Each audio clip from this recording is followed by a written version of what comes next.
Hey, it's Amy Shaw here today. I thought I would come outside to record this video. It's a little bit more of a serious nature. I'm going to get into some details. Some of them may be relevant or not, but it's a pretty comprehensive topic I want to talk about today, and that's suicide. If you're feeling suicidal, you clicked on this because you're having thoughts of suicide, I just want to urge you to really just stop this video immediately and contact the suicide hotline for help.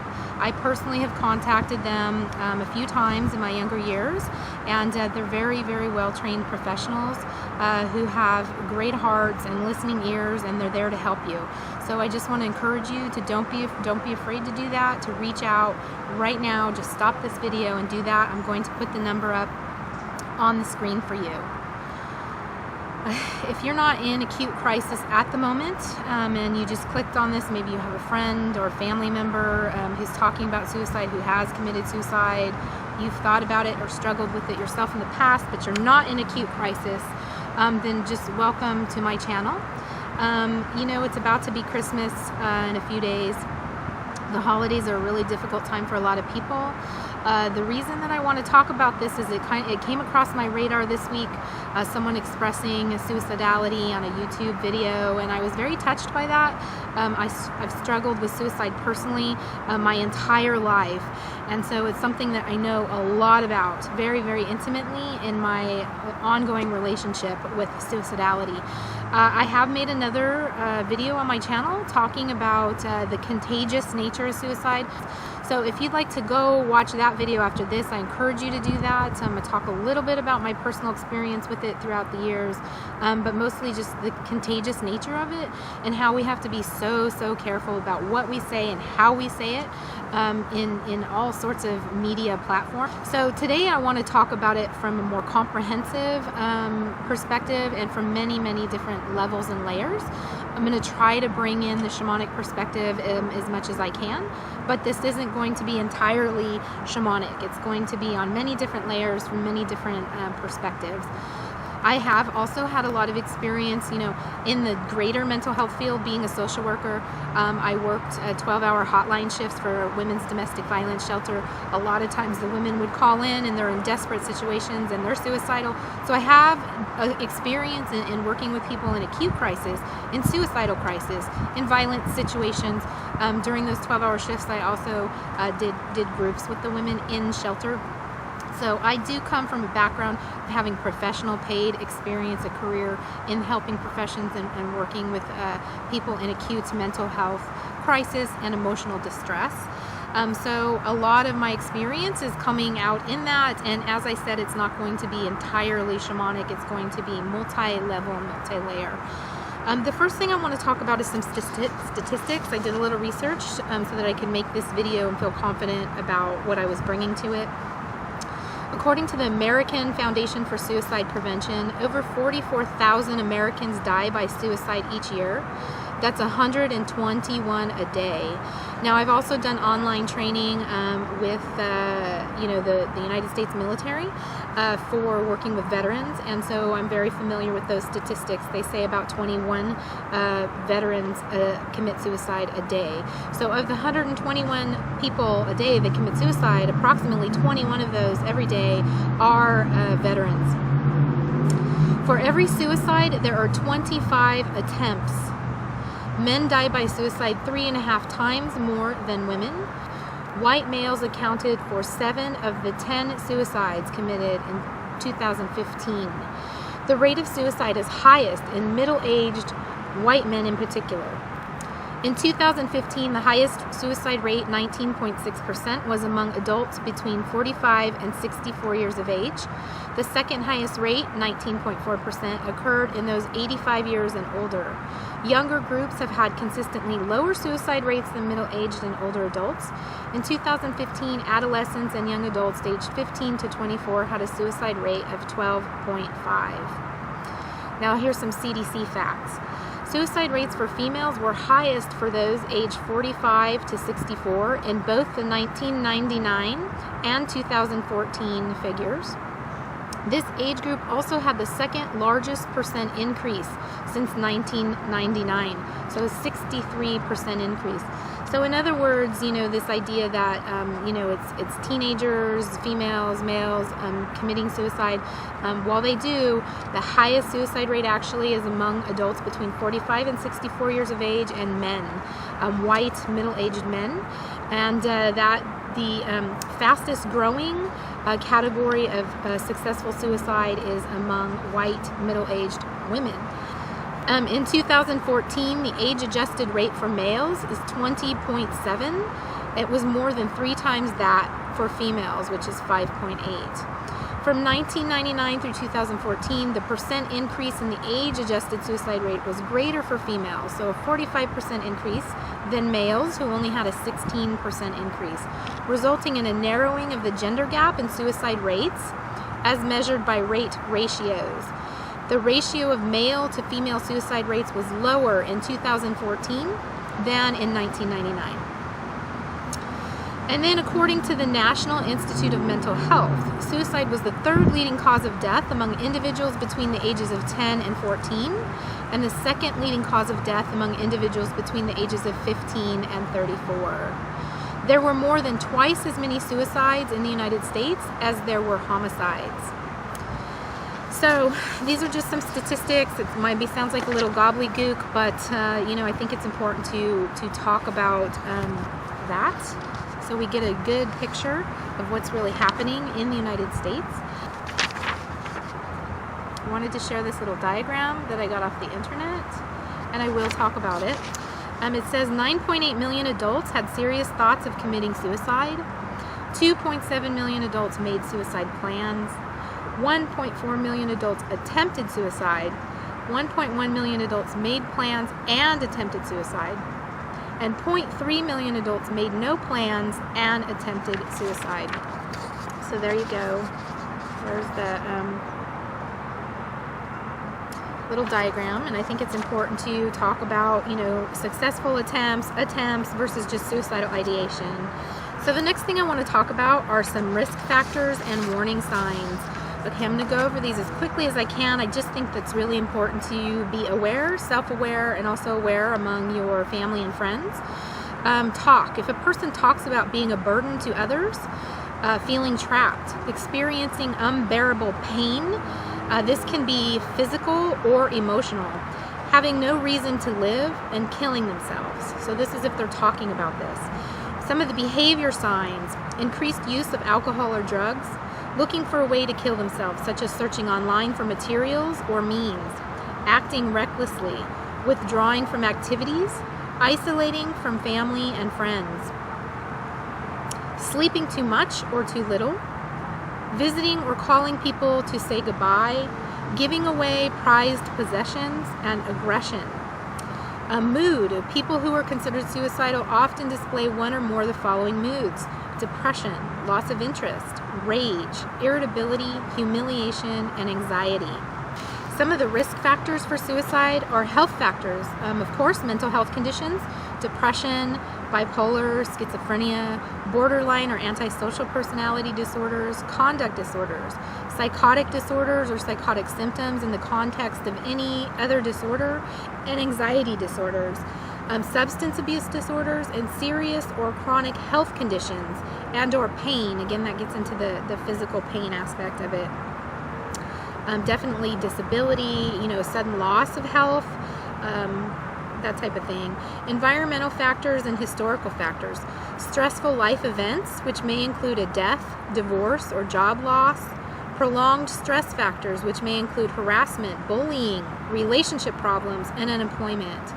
Access to lethal means, including firearms and drugs, and exposure to another person's suicide or to graphic or sensational accounts of suicide. Yep. Previous suicide attempts and a family history of suicide attempts. So just going over that list, I can tell you that I have several risk factors.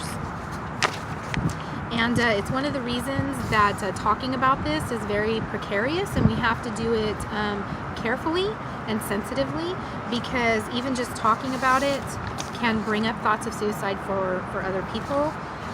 It's one of the reasons where I didn't talk about the statistics of method of suicide and successful suicide, because I feel that the moment we even start going there with it, for people that are suicidal or having suicidal ideation, it can really trigger them and put them in a really dark place.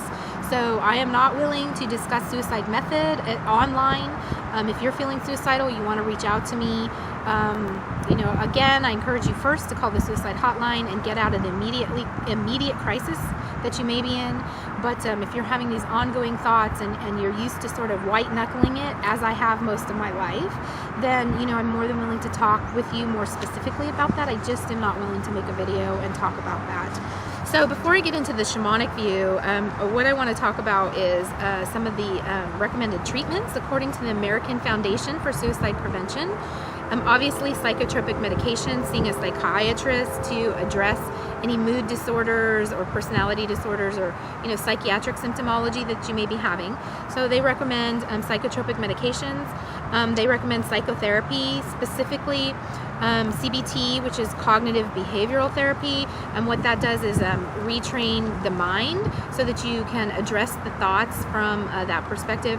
And then DBT, which is dialectical behavioral therapy. You can look up that online and get a lot of information. Dialectical therapy was originally developed by psychologists to use with people with borderline personality disorder. So it's a little bit more comprehensive, and it addresses emotional, cognitive, emotional regulation and these type of things. Typically, DBT therapy is done individual one-on-one and then also in a group therapeutic setting. So you're building sort of local community around your symptomology and sort of encouraging and each other to get better. The problem with medications is obviously they have a lot of side effects, and I'm just going to segue into the shamanic view of it. Psychiatric drugs have a lot of side effects, and in fact, if you've seen the commercials, then you realize that a lot of the psychotropic medications actually can cause suicidality. So now I want to talk about, from a shamanic point of view, what actually can cause suicidality. So if you think about it, like even these psychotropic drugs can cause somebody to feel suicidal. This is really how vulnerable we are, in our brain chemistry, in our bodies, in our psycho-spiritual experiences of ourselves, in our relation with the bigger world. We're very, very vulnerable. And so from a shamanic point of view, I can say environmentally, potentially everything can cause suicidality. If a medication that you take can cause you to be suicidal, then the water that you drink and the toxins that are in it, the food that you eat and the toxins that are in it, the air that you breathe and the toxins that are in that, absolutely gut bacteria. They're doing more and more psychoneurological research and finding out that the gut is a huge thing. So we are not just one organism of it as a human being, me sitting here. I am actually made up of billions and billions of organisms, living organisms that are separate from me. I'm not talking about my cells. I'm talking about life energies, organisms, bacteria, that just parasites, everything you can think of. Our entire body is made up of these things. And so these things, when they kind of get out of balance, or you get a little bit too much of this or not enough of this, living in actually the gut, it creates a whole dynamic for the, physiological processes in how it communicates with the brain. And so, we could really go down a rabbit hole with that. There's a lot of people that will tell you, like diet matters, what you eat, changing, being more mindful, eating organic, gluten-free and this type of thing. And I have a lot of friends that, I live in Austin, Texas area, and, there's a wellness culture here, and I'm very grateful for it. They'll take that approach. And, you go see a naturopath, they're going to take that approach. They're going to, do a lot of intervention with dietary supplements, vitamins, things like this, a more natural sort of organic approach to treating these underlying physiological causes of suicidality and depression. From a shamanic approach, I would say, I'm very familiar with Masaru Emoto's work, the messages with water, when he did experiments and, he spoke over the water collected it from different places and, then froze it and then looked at the ice crystals and how they looked. Now, a lot of people have criticized this, and they say that it's actually not scientific, that there's a lot of flaws in his research and, it's kind of quasi-scientific.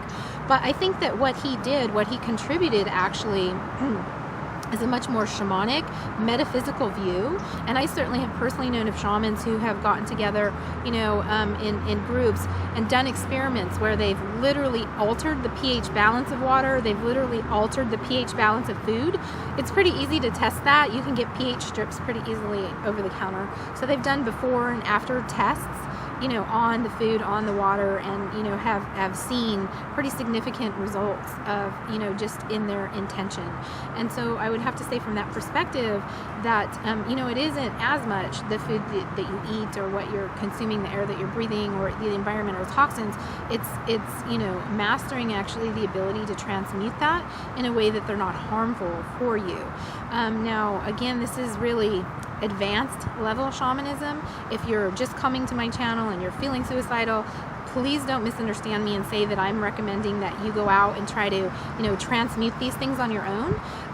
You really would have to come into apprenticeship with a master shaman who has been working on that, modality for a long time and understands it, and can help you with all the finer things that it takes to work on that level. I'm just saying from a higher shamanic view, getting bogged down in dietary and, feeling like, all these environmental toxins are going to make me sick, they're going to give me cancer, they're going to make me suicidal. That isn't really a highest shamanic view that we would take of it, because we have the ability to transmute those things and actually turn them into healthy things for us. One thing I want to say about one of the things from a shamanic view that potentially can cause suicidality is if you're very, very sensitive, if you're, an emotional empath, or, you're a medium in any kind of a way, a psychic in any kind of way, you're very open to the spiritual realm in any kind of way, you potentially can be having attachments of suicidal entities. And so the thoughts may not actually even be your own thoughts. They may be implanted by these entity attachments. And so from a shamanic point of view, that's something that a shaman will have to do to assess that, of what's really going on. A lot of times what happens is that the chemistry can get out of whack and somebody can start feeling depressed, and then that sort of vibration that you're emitting out of your body because of your physiological state can actually attract these type of entities that become attached, and then the suicidal thoughts will come. They're like little injections, and it can be really hard to discern between what's me, what's truly me, and what's not me. And so again, I feel, shamanic work is really good from that standpoint of disentangling, what's native and organic to the soul, and what's coming, as above, so below. What's coming, from the astral junk, the disembodied thought forms, and the entities that are sort of out there and looking to attach and feed off of the energies and keep you in that place.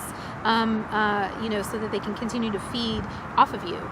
And so I'm not saying all suicidal people have this. I'm saying that if you have a particular sensitivity and you're open to the spiritual realm in any way, it's a big possibility that the suicidal thoughts are not actually coming from your own thought stream, but are coming from the collective thought stream. Okay, from a shamanic point of view, from a Western shamanic point of view, I want to clarify that very, very clearly. From a Western shamanic point of view, which is going to be decidedly different from a shamanic view in other animistic cultures, I would say that suicidality is almost always a form of ego inflation. Okay, ego inflation happens when we fall out of our power. So what our power is that innate I am self, that knowing of one's own innate worth, knowing of one's own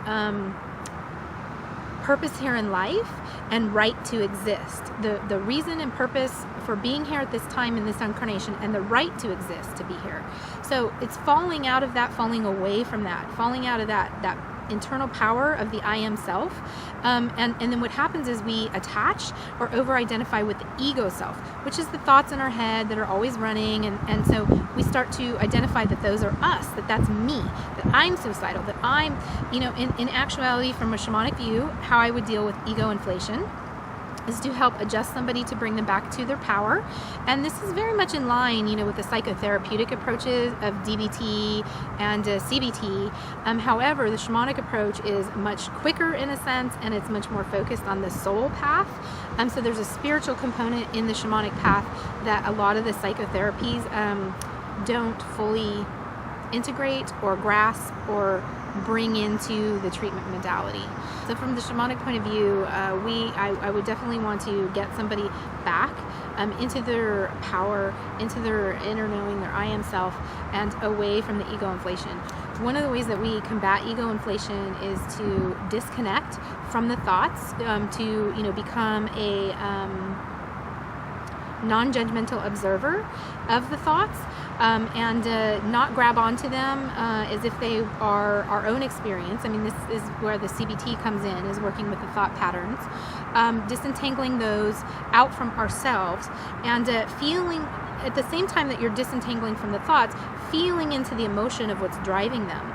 So rather than run away or tamp it down through psychotropic medications to deaden the emotional body, but lean into the emotional body to feel that, because whatever it is that's feeling, it's wanting to come through you. And again, it's disentangling it from the sense of recognizing that this is not me, it's not who I am, it's an experience that I'm having. Just like these trees are not me, these grass is not me, everything around me here is not me, and yet it is. We all are one. Okay, I'm not here to sit here and debate this on this video at this time, but in terms of our ego development, that's not me, that's not me, that's not me, this is me. Okay, so that thought's not me, that thought's not me, that feeling's not me, this is me. So it's coming back to the center and realizing that the feelings, the emotions, they're wanting to be transmuted, they're wanting to be expressed. And so how I would address that shamanically is by encouraging you to get creative with that. Whatever those thoughts and those feelings are, become creative with that. Whether that's poetry, it's using your body and dancing expressively, whether it's writing a book, whether it's improvisational acting, whether it's painting, whether it's sculpting, whether it's drawing, whether it's writing storybooks, comic books, whatever that is, the way that you express yourself creatively, that's what I would encourage you to do, is to get in touch with those feelings and disconnect from them. Understand that that's not you, it's just a flowing through you like a breeze, the breeze touching your hair. It wants to flow through you, be witnessed and expressed. And that's it. You can witness it and express it and just let it go. Another aspect, another shamanic aspect of suicidality is that it often occurs because of soul loss has occurred.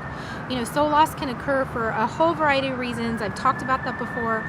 I've made videos about that before. I don't want to get into, the nitty-gritty of soul loss in this video, but just know that soul loss can cause, that loss of libido, the loss of drive for life, the loss of energy. It can feel like something's missing, a yearning, that can be called depression, or, and can easily turn into suicidality. That feeling and that sense like I'm not home, I'm longing for something bigger or greater, there's something's missing, there's a part of me missing. All those feelings that can motivate suicidality are signs of soul loss. So soul retrieval is definitely appropriate. It's definitely shamanic service, and I'm always available to assist you with that, to talk with you about that if that's an appropriate service for you at this time. But anyway, I think I covered it comprehensively enough to get an idea of the problem of suicide. And again, I just want to encourage you, definitely, get help for yourself. There's more and more help available. If, psychiatric and psychotherapeutic is not your thing, definitely reach out to a shaman, reach out to somebody. White knuckling it, as I said, I've done that for years, and it's a hard way to go. It's a hard way to go. So, speak up, reach out. As always, I appreciate you guys. It sounds like something's going on. I hear sirens all over the place. Anyway, I appreciate you guys so much. Thanks for watching the video. Thanks for taking the time. I hope that I covered this topic sensitively enough. And please feel free to reach out to me. I love you guys so much.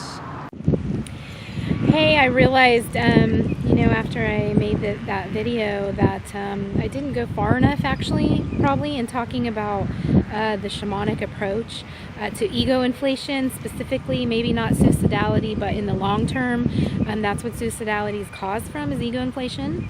So I want to talk a little bit more about some strategies for dealing with ego inflation in the long term. Again, I want to just reiterate, if you're in acute crisis, please reach out for help immediately. I'm talking more of a long-term shamanic approach, and rather than see my talking face on the video. I'm going to put up just a few strategies to help with that.